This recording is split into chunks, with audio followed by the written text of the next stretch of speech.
So, guys, after 2 weeks off and a huge thread on Spectrum complaining about the current state of the video content, ISC is back with a dev diary titled Digital Hairdresser.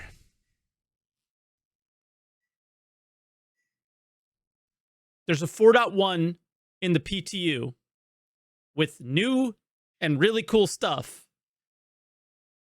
Digital Hairdresser. Okay. Oh, it's muted. Hold on. Why is it muted? This was unintended.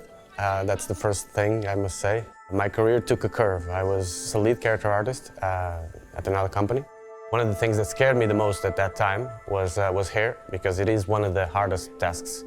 And I just tackled it so well, I guess, that I started to get Look at that hoodie. You see this praise hoodie? for it. Praise in a way that I never got as a character artist. And that's how it went. I never planned to be a digital hairdresser of any sort. Did it literally say lead hairdresser?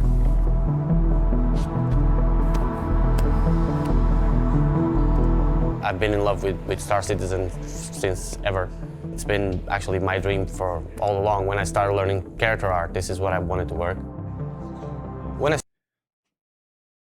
Bro, there's a guy with gray hair that said this is his dream all along, that he wanted to work at this company, and the game they have never released anything. That's how long this has been going on for.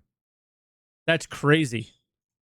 I started here. One of the things people were making fun of me, former colleagues were like, "Oh great, Andre, you just signed a contract to make hair for a game. Everyone wears a helmet." And that made me think. Rest assured, nowadays, I'm proud to log into Star Citizen and just see that a lot of people is now wearing their hairs and not the helmets.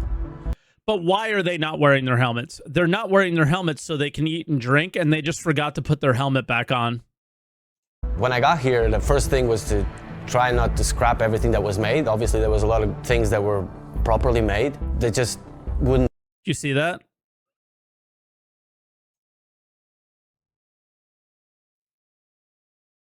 What's going on over there? That's some serious tattooing.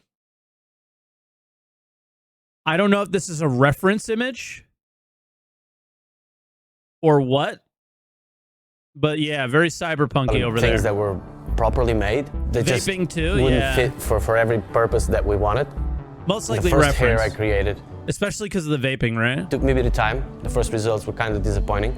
I was still learning the tools, learning the process, learning the new engine that we use. But after like 3 weeks, I managed to create one hair. We finally took it to a meeting. My first time in front of CR. I actually made sure I read everything that CR has written about hair that was on our register, so I knew what he wanted. I think that was kind of smart, because it had an impact on him immediately. The next morning after that meeting, I wake up with a message on our creative chat saying something, how happy CR he was approved. that we had finally someone that was tackling hair in the way that he wanted. I'm like, all right, okay, we're on the right path, I thought. During this process, Ian actually told me, okay, Andre, what do you need to make this work for both Squadron 42 and Star Citizen? And I'm like, he wanted to have 70 hairs from February till December so that we can do the first chapters of Squadron 42. Doing my maths really fast, if I was to do it myself, it would take like 2 years. Even if I take like 3 to 5 days per hair, normally a hair before I arrived was taking 20 to 40 days. The only solution was to hire more hands, to hire more people, and I needed people that would hit the ground running. It had to be people that I knew that could do the work. And in that sense, I presented the proposal to Ian and to CR. They agreed to everything, and that's how we did it. We basically put the guys in. Instead of 70 hairs, by December we had 130 hairs, because we did not only do the Squadron ones, we actually revamped the character customizer. We added beards, which weren't even in the... What are they defining as hair? Because we do not have that many, right? We have how much do we have? Like, we have like maybe 15? Something like that, right? The plan back then was a bet, a risky bet, but I took the process under my wing. Squadron 42 hair. What's the difference? Why would there be a Squadron 42 hair versus a Star Citizen one? It doesn't make any sense. I grabbed the guys, and it worked. So do you think it's specific hair for the Like the main actors and stuff, maybe? That's probably what it is. And for that, I got some praise and got some like hero characters in the company, which comes with the risk that I've taken. That makes sense then. I was a little confused at first. So where do we start with the hair? There must be an idea first, an intention, of course. Star Citizen. Where do we start with the hair? I don't know. I have an idea of where we start. We go back to the hair panel at CitizenCon because we've already done this, right? It's a bit different from Squadron. In Squadron, we're trying to do digital clones. Obviously, in that case, we're going to take as much pictures, as much references of the real person and try to mimic that into the video game. As for Star Citizen, which is a bit more broad, we sometimes require a concept. But that's what this is. This is, like, did you notice? 0 Jared so far? This is the thing that Jared has, this has been Jared's goal throughout the time that he's been working there, is to try to have, in many ways, he does the worst job at it altogether and does the best job at it all at the same time, because Jared likes to be the center of attention.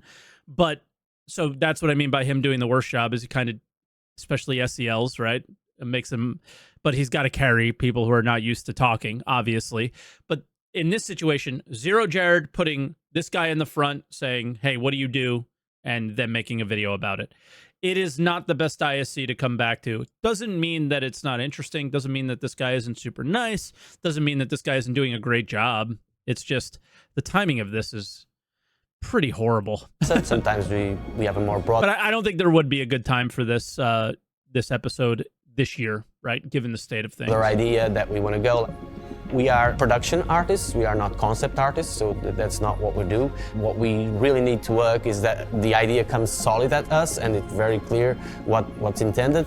Whatever references we can use, we make a mood board, and from there we start our own development. Whoa, that guy is really smart. It's important to understand that the system that I implemented here, it kind of removes from the artist the ability to mess it up, in the sense that I control the textures and the shaders, so that means the beginning of the process and the ending of the process. I've tested them, I make sure they work, and so I give to the artist the pleasurable part of just doing the asset itself, and therefore there's no fruit salad. What we want is basically a quality that is standard, that stays the same throughout the game, and if I gave them the ability to create their own textures, we would have hairs, some would be very thick, some would be very thin, some would be different, and they would render different. So I removed these two parts of the process out of the equation by sorting it myself, giving them only the pleasurable part. I don't have any other word for it. Sounds kinky, doesn't it? He's not wrong. Enjoyable, I guess. Making hair for games, there's a lot of limitations to it. Our game being fast-paced and all, MMO. The way to keep it performant and the way to keep it working is by trying to establish limits of how far you can go. When I started, I remember the lead tech artist telling me, Andre, there's no limit to what you can do. Just go. You know, there's no budget of try count. There's no budget, and I'm. Of course, there's no budget. How can that be? I mean, I've been doing games for a while, and there is limitations. Okay, he was just letting me be free enough to create, and letting me establish the limit so that they can. Yeah. Okay. So now we saw that image not blurry, and it was definitely reference art, but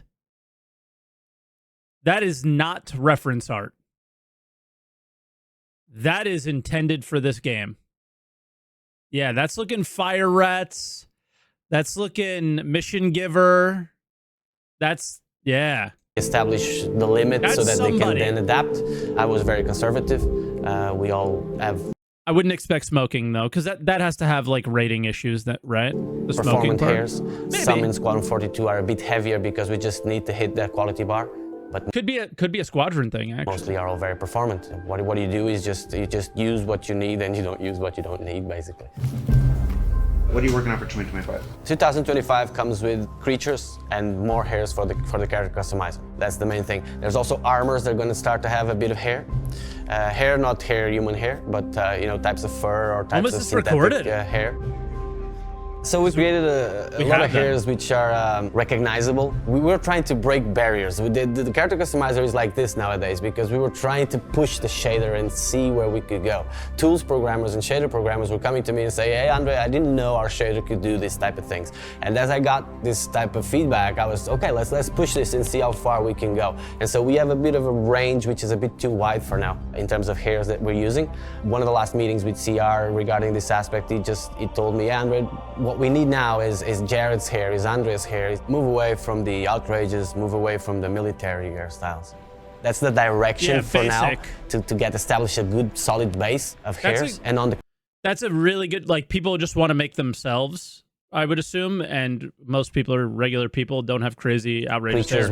We're going a bit wilder now. We're starting to push the limits as to fully cover it's the milker again. Creatures and stuff like that. Before we started with small patches of fur here and there on the creatures, and now we're just making all things we knew about the new cow. It's actually not new. That was a sneak peek months ago, chat, and that's exactly what the sneak peek looked like. So we didn't see anything new there. But it's got milkers on it. To do hairstyles that will be blue. Longer than the limitation that we currently have. Our current limitation is like the shoulders, simply because of the way the armors work and the helmets work. Specifically, this kind of stuff we don't have yet, which looks like they want to do something like this. And we don't want it to be clipping all along, so I'm really looking at the day that we can make hairs that are longer, and I'd love to do like a big dreadlock that goes straight down. Yeah, so I'm really, really proud of my team. Everything that I said here is basically a teamwork. My team does not involve only the people under me. It also involves the people above that feed me with stuff and that help me get better. The hair story here has been a success, and has been a success because we're working together. That's the only reason. I wouldn't be here talking or doing anything. I wouldn't have been at CitizenCon stage without any of them. So that's very clear to me. We are now through a moment that we can create any hairstyle that we want. And I'm very proud of that. Nice.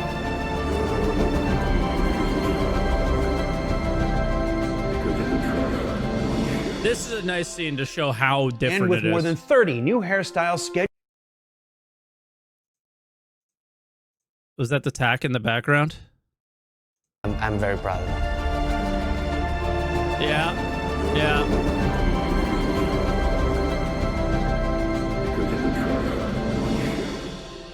That'll probably be the next episode. And with more than 30 new hairstyles scheduled to make their way into the Persistent Universe across each remaining patch this year, the options for self-expression in Star Citizen are just one more way 2025 will continue to deliver more content than ever before.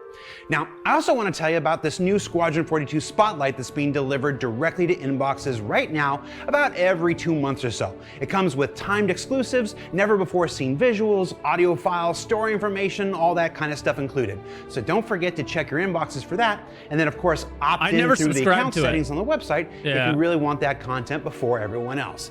And then of course for those of you with friends, nobody here, with friends thinking about trying out Star Citizen, our very first free fly of the year starts today with 6 vehicles to choose from. The universe truly is better with friends, or so I'm told. For Inside Star Citizen, I'm Jared Huckabee. As always, thanks for letting us share the people and process of game development with you, and we'll see you all here next week. It's WrestleMania weekend. Wait, he said we'll see you all here next week. Do you believe him? Because I don't. Actually, I think we probably have to have one because they're coming up on sales, so they're going to start pushing. So all the episodes are probably going to be there. I don't know if there's anything here at the end. Let's see. No, nothing at the end. Honestly, a lot better of an episode than I thought it was going to be because it was no BS really. It was about the guy and his team, and that's nice. But yeah, Jared's got some videos that he could put out. Obviously, they're going to be selling ships because the next patch is Invictus. And then we have 4.1.1 content, which is actually has some content and has some new stuff to share about it. And yeah, so great, I guess. But it just comes down to this year's tough, man. This year's tough.